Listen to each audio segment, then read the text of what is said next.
The story begins with a grotesque creature feasting on a human corpse. Shortly afterward, the scene cuts to darkness. Now, we see a young woman named Megan in a panic, heading into the forest. She screams into the air, letting her pain dissolve into the death of the woods. To relieve herself, she begins smoking a cigarette and sits down near a tree. Megan spots a dead bird near the trunk and wonders about it. Afterward, she returns home, deodorizing her body. Upon entering the house, Megan's mother questions her about where she was. Megan replies that she went for a walk and leaves. Barbara says to Megan, "You were supposed to be home because your sick father had to go to the bathroom." Megan answers that she could have done it herself, as Nikki, a nurse, has told her how. Megan walks into Robert's room, her father, who is sick with cancer. She begins cleaning dirt from the carpet with a roll of toilet paper. She spots a pouch lying under the bed. She promptly grabs it, only to find human teeth inside, which terrifies her. However, she collects them and throws them into the dustbin. A short time later, she enters her father's room to give him some medication, but stumbles upon a picture of herself and her father and is moved by it. Robert begins coughing and needs his medication immediately. Barbara quickly arrives in the room after hearing his cry. She gives him a dose of morphine to soothe his pain. Barbara then confronts Megan for removing the pouch from under the bed.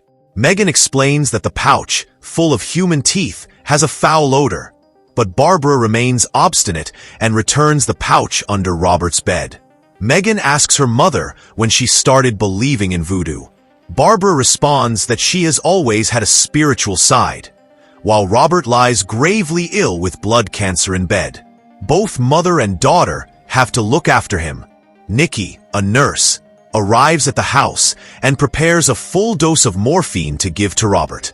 Barbara interrupts the process, saying he doesn't need that much. Nikki explains that it is the recommended dosage and administers it to Robert despite Barbara's objection. On her way back to the hospital, Nikki asks Megan to make sure Robert receives his full dose of morphine, as her mother sometimes skips it or doesn't give him any at all. Megan asks her mother for some money, but Barbara plainly turns down the request, explaining that medical expenses have already drained their funds. Megan notices an abrasion on Barbara's head, but shrugs it off and suggests that her mother take the night off to freshen up. Initially, Barbara is reluctant, but after repeated insistence, she agrees. Barbara gets into her car and drives off, but shortly afterward, she turns around and returns home. Barbara has been preparing an amulet from her own plucked-out hair, revealing that she has become superstitious. Back in Robert's room, Megan hears strange scratching sounds coming from behind the walls. She immediately approaches the wall and hears pounding, which causes her to flinch. Robert begins to panic, prompting Megan to give him a full dose of morphine ahead of schedule to assuage his pain. Robert extends his hands, leading the story back in time to when he was young and Megan was a little girl. After discovering a fallen bird in the lawn, Megan asks her father to fix it, but Robert tells her that when something dies, it cannot come back because it is the irreversible law of nature. All you can do is let it go. Meanwhile, a blurry entity stalks them in the background. The story then returns to the present, with Robert standing near the dressing table. He tells Megan that they are watching them. Barbara arrives home and checks on her husband. Megan tells her not to be too anxious about Robert, as she has already given him a full dose of morphine. Barbara begins arguing with her for administering the dose before the scheduled time. Megan responds that Robert was in pain, prompting her to give him the medicine. Afterward, Barbara and Megan lie next to Robert, not leaving his side. Megan hears the creepy scratching sounds again and asks her mother if she can hear them. Barbara says that it is just the rats. The next morning, Megan wakes up to find her father dead, his mouth open, having lost his battle against cancer. Megan immediately awakens her mother, who is heartbroken. Both try to close Robert's mouth, but while doing so, they burst out laughing. Eventually, they manage to close his mouth and eyes. Grieving, Megan sits on the couch in the garden, missing her father while smoking a cigarette. She returns home and discovers her mother secretly talking to someone on the phone. Megan follows her, but Barbara walks away and locks herself inside a room. After exiting the room, Barbara explains to Megan that they need to keep Robert's body cold to stop it from decomposing until tomorrow. This takes Megan aback for a moment, and she becomes suspicious. She questions Barbara about what she is actually planning to do. Barbara reveals that her yoga instructor, Deborah, has recommended a shaman who can bring Robert back to life. Upon hearing this, Megan thinks her mother is completely out of her mind and blinded by her love for Robert. Megan does not approve and tries to convince Barbara that it won't work. Barbara says, "What if the shaman manages to bring Robert back? We just can't sit around and do nothing." Disgusted, Megan storms into the garden and immediately lights another cigarette, revealing herself as a chain smoker. Shortly afterward, Robert's spirit materializes near Megan, urging her to let Barbara do whatever she wants to do. If you prevent her from doing so, Barbara will resent you and always wonder if it could have worked. Megan returns home and asks Barbara where she wants to start. They begin collecting Robert's belongings, including a photo of him as a young man with little Megan. Thereafter, they start emptying the hall to prepare it for the upcoming ritual. Megan covers all the windows, not allowing the light to enter the room. In the mirror, Megan encounters several eyes that leave her terrified. Barbara burns all the belongings of Robert prior to the ritual, as it is necessary to do it. While Megan isn't happy about it at all, among the stuff, Megan comes upon the picture of her father with herself and is reluctant to burn it down. Barbara tells Megan that she was very fond of dancing in her childhood, but at the same time, Robert made her give it up. Having realized the reality, Megan is left shocked. Barbara adds that Robert also thought that dancing was a distraction, and he took you out of the classes. Subsequently, she demands to have Robert's picture to burn it along with other stuff. With a heavy heart, Megan burns it as well. In the kitchen, Megan insists upon her mother to back out of the plan, as it is still not too late. We can call him and say, "We have changed our minds," but Barbara gets furious, asking her to get out of the room as she has made up her mind to bring her husband back at all costs. Just then, someone bangs on the door, catching their attention. Barbara answers the door only to find the recommended shaman standing outside. The bearded shaman enters the house without speaking a single word. He approaches Megan and begins sniffing her. Subsequently, he repeats the same process with Barbara. He spots a red spot on Barbara's head and discovers some teeth missing inside her mouth. Subsequently, he arrives in the hall finding it lightning with candles and crystals. Then, he walks into Robert's room, checking on him.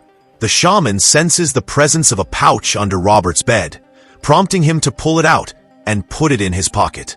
Later, he instructs Barbara to present a bag before him.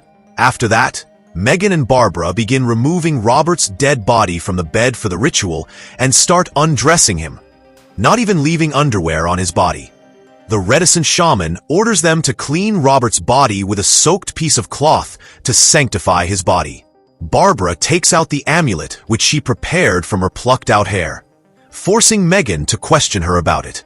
Barbara replies, "It's a witch's ladder for Robert's protection."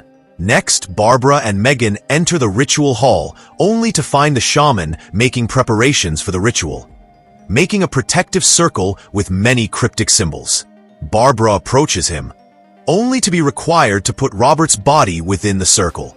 Barbara and Megan manage to bring Robert's body into the room and place it at the center of the protective circle. The shaman unhesitatingly removes the only piece of cloth from Robert's body, causing Megan to turn her head. Then, he unzips the bag full of money, which leaves Megan utterly shocked. Afterward, the shaman begins strengthening the circle with the ashes while Megan and Barbara are inside it. He places the pouch full of Barbara's teeth, while Barbara tells Megan that once the body is prepared, they will do the second surrender and perform the spell to take them to the other side. Then, they will summon Robert's spirit back to his body, and the third surrender will bring them home. Eventually, the shaman also enters the protective circle to perform the ritual. He takes out his knife and asks Barbara and Megan to cry. He approaches Barbara, collecting a drop of her tear, but Megan doesn't cry. So the shaman brings her back in time when she was playing with her father in the garden. Meanwhile, Barbara arrives in an appropriate dress for the dinner, causing Robert to be somewhat angry. Little Megan discovers her parents having an altercation in the room. In the next scene, Robert objects to Megan's dancing and says she should be focusing on her studies while little Megan overhears this from a distance. Then, the story comes back to the present, leaving Megan crying. Subsequently, the shaman makes Barbara and Megan eat something very disgusting which doesn't taste good at all. Next, the shaman approaches Barbara, asking her to place her hand on the floor. Barbara follows his instructions, resulting in the amputation of her finger. The shaman collects her blood in a bowl. Then, he approaches Megan to do the same process, but Megan asks him not to do this. Nonetheless, the shaman chops her finger too, leaving her feeling insufferable pain. The shaman daubs Barbara and Megan's blood on Robert's body, beginning the ritual to bring back Robert's spirit to his body. Megan can't feel her fingers while Barbara sits very calmly and tells Megan that they have done the second surrender. Afterward, the shaman sits in the middle and begins chanting incantations with Barbara and Megan to summon Robert's spirit. Shortly, all the dangling objects begin swaying. Meanwhile, a flash enters the room from above, bringing darkness in the hall.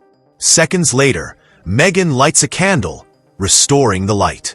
Subsequently, they discover that Robert's body is missing, which shocks them, while Shaman is severely injured as if something had attacked him in the dark. Not long after, he is dragged into the pitch-black darkness by something already lurking there. Barbara and Megan are completely terrified and hear a growl in the darkness, as if something is ready to charge at them. Barbara says that the circle was supposed to protect us. Then, Megan pulls out the picture of her father with herself, as she had not burnt it, which caused the ritual to fail. Realizing her mistake, Megan begins burning it, while a creature sprints to them. However, Megan manages to burn it before it is too late, keeping the creature at bay. Megan spots Robert's spirit standing in the darkness. Barbara calls for Robert, but doesn't hear from him. Megan spots a disfigured creature feasting on the shaman's dead body. Shortly, the grotesque creature turns around, revealing itself as Robert, who has been possessed by an evil spirit, putting Megan and Barbara into a state of fear. Megan asks her mother to immediately leave for home, but Barbara isn't willing to leave without Robert. Megan forces that it's not Robert, but something else. Then, Barbara reveals that she doesn't know the way back home. Then, Barbara lures Robert by slitting her wrist, while Megan asks her to stop doing all this. Meanwhile, the bloodthirsty Robert comes near the circle but doesn't step into it. Barbara urges him to take one more step, but steps back into the darkness. Barbara inadvertently steps out of the circle and is quickly taken into the darkness by evil Robert, leaving Megan crying within the circle, which couldn't protect her and Barbara. Megan lights a candle to prevent the darkness from prevailing in the hall. Shortly, she notices a horde of spirits outside the circle. Megan pleads with them to help her escape the room, but no one replies to her and vanishes into the darkness. Megan thinks of doing the third surrender, which may bring her home. Unwillingly, she chops off her finger hoping to get back home, but nothing happens. So she begins cutting off her another finger, but finds the same result. While lying helplessly on the floor, Megan observes a ray of light coming from below, prompting her to dismantle the floorboards. She gets a ray of hope and begins laughing. Afterward, she crawls downstairs, getting back home. Megan goes to the garden only to find herself and Robert. Megan tries to grab his attention, but feels ignored. After that, she enters the room, discovering her parents arguing with each other for no reason. Just then, she peers into the dark groove near the mirror, which brings her back to the ritual hall. Shortly, Barbara approaches the circle, waiting for Megan to step out of it. Megan says, "I know it's not really you." Bidding her farewell, she puffs out the ashes, breaking the protective circle. Just then, another flash emerges into the hall. Perhaps, another spirit has arrived and taken over Megan.